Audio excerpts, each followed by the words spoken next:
भक्तजनों, हर हर महादेव। 45वां अध्याय। श्री शिव महापुराण भाषा तिथि पार्वती खंड।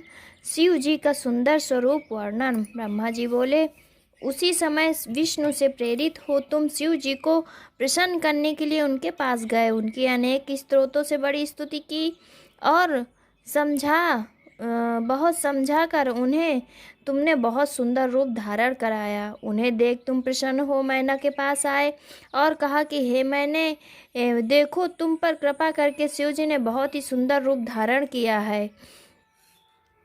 मैना ने देखा शिव जी ने करोड़ों सूर्य के समान तेज वाला सुंदर रूप धारण किए हैं। उनके सभी अवयव सुंदर थे और वे विचित्र वस्त्र धारण किए थे तथा अनेकों प्रकार के आभूषणों से अलंकृत थे। उनका वो गौर कांतिमान रूप तथा सिर के अग्रभाग में चंद्रमा की रेखा शोभा दे रही थी। विष्णु आदि सभी देवता प्रेम से उनकी स्तुति कर रहे थे। फिर सिर पर सूर्य का छत्र और चंद्रमा सुशोभित था।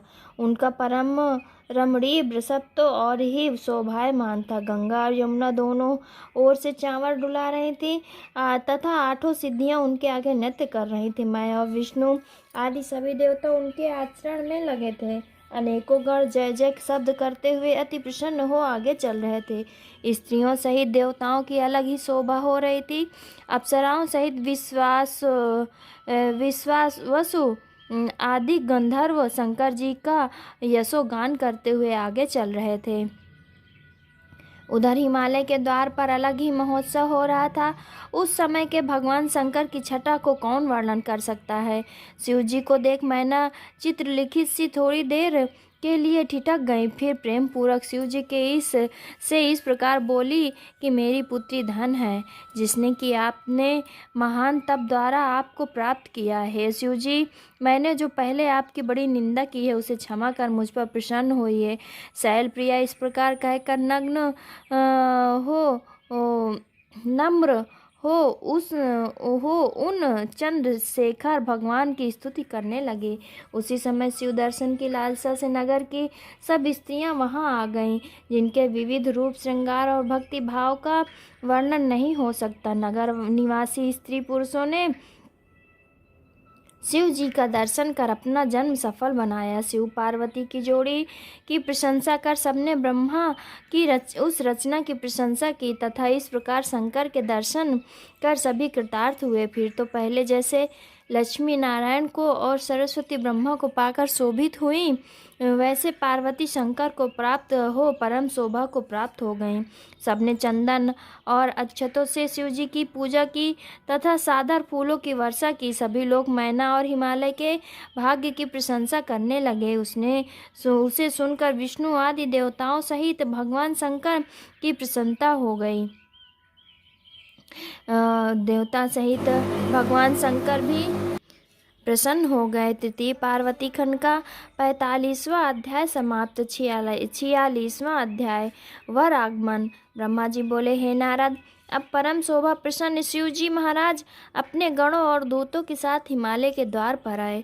मैना ने अपने साथ बहुत सी स्त्रियों को लेकर उनकी पवित्र आरती की। उस समय शिव जी भी सभी प्रकार के रत्न आभूषणों से सुशोभित और वर के योग्य सभी श्रृंगार से युक्त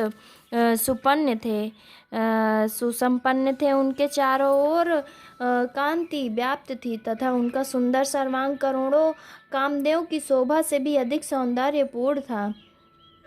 अब उनमें कोई व्याघ्रता न थी और करोड़ों चंद्रमा के समान उनका मुख कमल शोभायमान हो रहा था।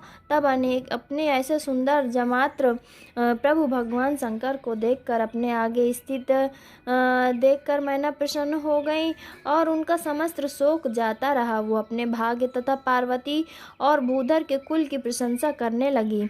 सती मैना बार बार प्रसन्न हो शंकर जी को देखती और निराजन करती। फिर घर में लौट कर पार्वती का प्रेम से आलिंगन कर कहने लगी, हे सुता, तू धन्य है। अन्य स्त्रियाँ कहती हैं कि तू दुर्गा भगवती है। कुछ कन्याएं कहती हैं कि हमने तो ऐसे सुंदर वर देखा ही नहीं। गिरजा देवी तुम धन्य हो। चारों तरफ कुशल गंधर्वगण बाजे बजा रहे थे, जिसके मध्य में हिमालय ने प्रसन्नता पूर्वक द्वारचार किया तथा स्त्रियों सहित मैना भी उत्सव करने लगी। पश्चात हिमालय के अंतःपुरचारी दुर्गा भगवती को लेकर कुल देवता का पूजन करने के लिए घर के बाहर निकल गए। उनके रूप, सौंदर्य और वस्त्राभूषण युक्त श्रृंगार आदि का वर्णन नहीं हो सकता। उनमें अपूर्व शोभा थी, जिन्हें अपने किंचित नेत्र कोरों से देखते ही त्रिनेत्र ने शिवा से प्राप्त अपनी विरह प्रथा त्याग दी। इतने में काली अपने नगर के बाहर जाकर कुल देवी का पूजा कर ब्राह्मण स्त्रियों पत्नियों के साथ अपने पिता के भवन आई। ब्रह्मा, विष्णु आदि देवताओं के साथ शिवजी भी अपने स्थान को चले। हिमालय ने अनेक संपत्तियों से उनकी सेवा की थी। पार्वती खंड का 46वां अध्याय समाप्त। 47वां अध्याय शिव हिम ग्रह गमन। ब्रह्मा जी बोले, अब शैलराज ने वेद मंत्र द्वारा पार्वती का यज्ञोपवीत संस्कार कराया, जिसमें विष्णु आदि सब देवता और मुनि कुतूहल पूर्वक सम्मिलित हुए। फिर शिव जी के दिए हुए भूषणों से पार्वती को अलंकृत कराया गया और शंकर प्रिया ने निर्मल वस्त्र धारण किए। त्रिजगदात्री ने मन में भगवान शंकर का ध्यान किया। दोनों ओर आनंद वर्धक उत्साह होने लगे। ब्राह्मणों को अनेक प्रकार के दान दिए गए तथा और भी याचकों को दान दिया। गीत वाद के उत्सव मनाए गए। सभी देवता भक्तिपूर्वक शिव और पार्वती को प्रणाम कर हिमालय की आज्ञा से अपने अपने आसन पर बैठ गए। तब ज्योतिषाचार्य गर्ग जी ने पर्वतराज हिमालय से कहा कि हे हिमालय, हे हिमाचल, हे काली के पिता, अब तुम पाणी ग्रहण के लिए शंकर जी को अपने घर ले आओ। कन्यादान का यही उचित समय है। पर्वतराज ने ब्राह्मणों को भेजकर शिव जी को अपने घर बुलाया। बाजे बजने लगे। वेद ध्वनि और गीत तथा नृत्यादिकों से उत्सव होने लगा। उसी समय हर्ष से देवताओं सहित कन्यादान का समय जानकर शिव जी अपने वृषभ पर बैठकर यज्ञ मंडप में आए। पर्वतोत्तम ने वृष से शंकर जी को गृह में प्रवेश कराया। फिर सब देवताओं को प्रणाम कर उनका सम्मान कर आंगन में रत्न जड़ित सिंहासन पर बैठाया। ब्राह्मणियों तथा अन्य पुरंद्रियों के साथ मैना ने हर्षपूर्वक उनका निराजन कर मधुपर्क दिया। पुरोहित ने मंगलीकृत कराए। इधर शिव जी की ओर से लग्न को देखकर बृहस्पति जी ने कन्यादान का परमोत्सव आरंभ किया। उधर से शुभ घड़ी का विचार कर एक घड़ी रात शेष रहने पे गर्ग जी ने प्रणव भाषण किया। पुण्यावाचन पकर पार्वती के हाथ में चावलों की अंजलि दी, जिसे भगवती ने शिव जी के ऊपर धारण किया तथा पार्वती ने दधि, अक्षत, कुश और जलों से परम मोद और रुचि पूर्वक लोकाचार किया। उभय पूजन से वहाँ एक परम शोभा छा गई। लक्ष्मी आदि स्त्रियों ने विशेष रूप से निराजन किया। फिर शिवा शंकर को और शंकर पार्वती को देखते हुए बड़े ही आनंदित हुए। तृतीय पार्वती खंड का 47वां अध्याय समाप्त। भक्तजनों, 48वां अध्याय हिमालय द्वारा कन्यादान। ब्रह्मा जी बोले, उस समय हिमालय पुरोहित गर्गाचार्य ने हिमालय और मैना को यथोचित बैठाकर उनसे कहा कि अब कन्यादान कीजिए। हिमालय ने अर्धपाग पग सहित वस्त्र और चंदन लेकर वर का वरण किया। तिथि आदि का कीर्तन हुआ। फिर हिमालय ने सृष्टिकर्ता शिव जी से हंसते हुए कहा कि हे शंकर, आप अपना गोत्र, प्रवर और कुल कहिए तथा नाम, वेद और शाखा बतलाइए। हिमालय के इस प्रकार कहने पर चिंता रहित भगवान शंकर चिंतित हो गए और उनसे कुछ भी कहते न बना। तब उन्हें निरुत्तर देख, हे नारद, तुमने उनका हास करने के लिए अपनी वीणा बजानी प्रारंभ कर दिया। हे धीमान, तब तुमको हिमालय ने हठ पूर्वक मना किया और विष्णु आदि देवताओं ने, मुनियों ने भी निवारित किया, परंतु शिव जी की माया तुम नहीं माने। इस पर हिमालय ने तुम्हें फिर मना किया और स्पष्ट कहा कि वीणा मत बजाओ। तब तुम अपने हृदय में शिव का स्मरण कर हिमालय से बोले, हे शैलराज, भला तुम कितने मूर्ख हो जो महेश्वर से ऐसा प्रश्न करते हो। ये तो महेश्वर के लिए उपहास की बात है। महादेव जी के गोत्र और कुल को तो विष्णु और ब्रह्मा भी नहीं जानते, अन्यों का तो कहना ही क्या है। यह तो अरूप पराक्रम परब्रह्म, प्रकृति से परे, निर्विकार निराकार, मायाधीश और पर से भी परे मात्र हैं। इन पर स्वतंत्र भक्त वत्सल का गोत्र और नाम क्या होगा?